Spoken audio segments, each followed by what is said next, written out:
The results of government's investments in the livestock sector over the last 5 years was gloriously displayed at the recent Ruminant Expo and Fireside Curry competition hosted by the Guyana Livestock Development Authority (GLDA) at the Rising Sun Turf Club, West Coast Berbice. The event was one of the highlights of Agriculture Month this year and featured a competition to determine the best farmers in the bovine, as in bulls, caprine, as in goats, and ovine, as in sheep. Speaking with reporters at the event, Agriculture Minister Zulfikar Mustafa highlighted the importance of ruminant production to Guyana's agriculture sector, noting that ruminant farming is part of the DNA of Guyanese farmers. He emphasized that the animals on display at the expo were a clear testimony to the resilience of the local livestock sector. This showed what the president was speaking about, not only in crops and aquaculture and artisanal fishing, but in the livestock sector we have been moving rapidly. And today here, what I've seen, I'm very impressed. And this is not the GLDA's animal. These are farmers' animals who have worked with us, programs that we have at the GLDA and the Ministry of Agriculture, that we are helping these farmers so that they can have these breed of animal. Both, when you look at the cattle, the cattle part is both beef and dairy. And we are working with cattle farmers around the country, where we were instructed by His Excellency the President to work with them to bring into the country embryos, and we are working to develop the beef industry in that part. Also, we have been working with a Brazilian company, and we have been developing our farm in Ibini, the agriculture farms in Ibini there, where we are concentrated on dairy. In another week or two from now, we'll be commissioning the state-of-the-art abattoir at Anvoak. And you know for a fact that we have to ensure that we produce enough animal, enough beef for that abattoir.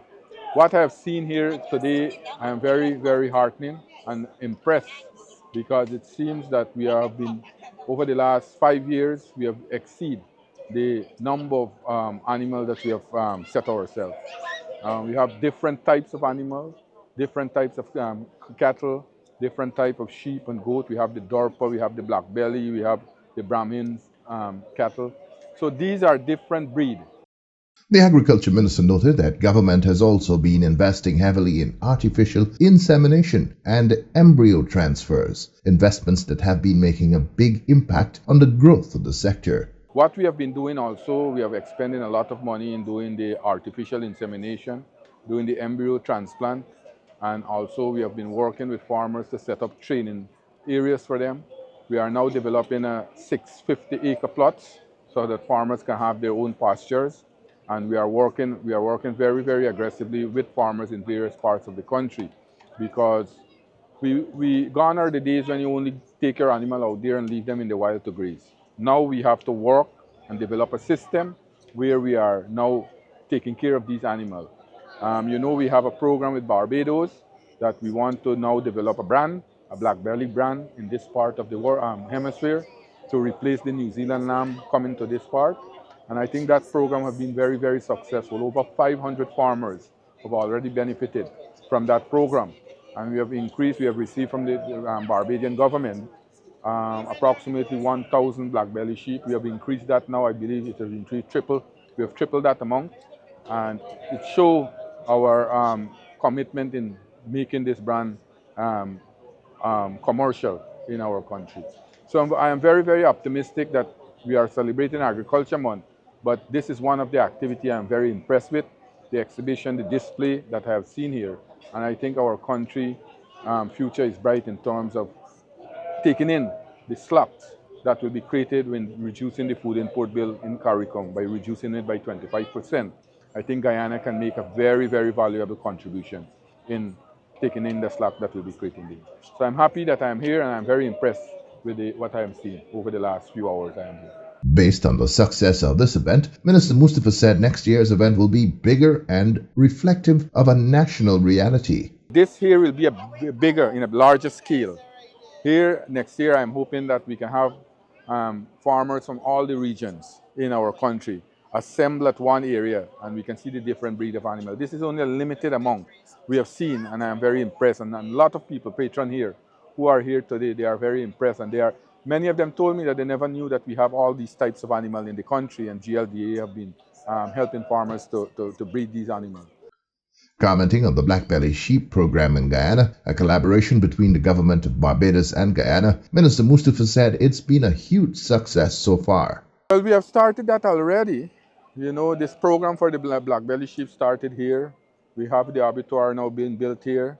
We have not only the livestock capital of the Caribbean, but we are working also to make Region 5 one of the most important food producing region in our country. You know, we started the Vanami Prawns project right here at Anpawak also, and we are working on a number of other projects. So over the next few years, you'll see massive development taking place. This is the main agriculture region in terms, the largest agriculture region. The MMA scheme is capable of planting 110,000 acres of rice. We have another 75,000 acres for animal. We have now started aquaculture. We will do cage culture shortly. So there are a number of activities happening in Region 5, and that is what we are doing. Region 5 is not the only region, but Region 5 will be one of the main regions in producing food for us. Speaking with reporters earlier, CEO acting of the Guyana Livestock Development Authority, GLDA, Dr. Dwight Waldron, had spoken extensively about the qualities of the black-belly breed of sheep, about how it will form the base for crosses with several other breeds of sheep that are meatier. A lot of persons, you would have heard a lot about the Barbados black-belly, which we would have, we were able to acquire 1,000 from Barbados, but we also have the largest single flock of Barbados black-belly in the Caribbean here in Guyana at our Ibini livestock station. For us, the Barbados black-belly is critical in terms of its adaptability. They're very prolific in terms of lambing rates and so on. And so we're going to be using those to lay the foundation. They're going to be the foundation stock for Guyana because we can replicate and multiply them quickly.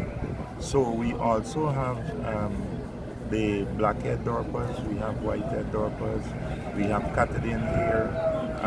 Those are the meat breeds which we'll be doing the crosses with the Barbados black-belly to ensure that we have the meatiness. And you might want to ask why are we injecting these at this point in time? The Barbados black-belly over the years have been doing so well in terms of multiplying. You won't get the meatiness from those. So come next year, you'll see we'll be making some additional investments in ensuring that we have the processing aspect for small ruminant included in our strategic plan execution, which is to ensure that the farmers can gain enough by selling not just quality meat, but they can start looking at specialized cuts and so on. And that can only be had from having a facility that is certified internationally. Everything that we're doing, we're not developing a two-tier system, and that is one of the things, the takeaway I want you to leave with today is to understand that we're not developing a two-tier system for our local consumers. What is good for the export market is just as good for the local market. We want to ensure that Guyanese have access to the best. Sunday's Agri-Month event showcasing excellence in small ruminants and livestock saw the country's top farmers from regions 5 and 3 competing for top honors in the various categories. In the sheep category, Mr. Alamin Hussein won overall, while for the goat category, the overall prize went to Mr. Ricardo Ragnot. In the bovine category, the overall prize winner was Mr. Colin Griffith. All winners received trophies and cash prizes. Minister Mustafa, along with his permanent secretary, Ms. Don Ellis, and other heads of agencies were on hand presenting trophies and prizes to all the winners in the various categories.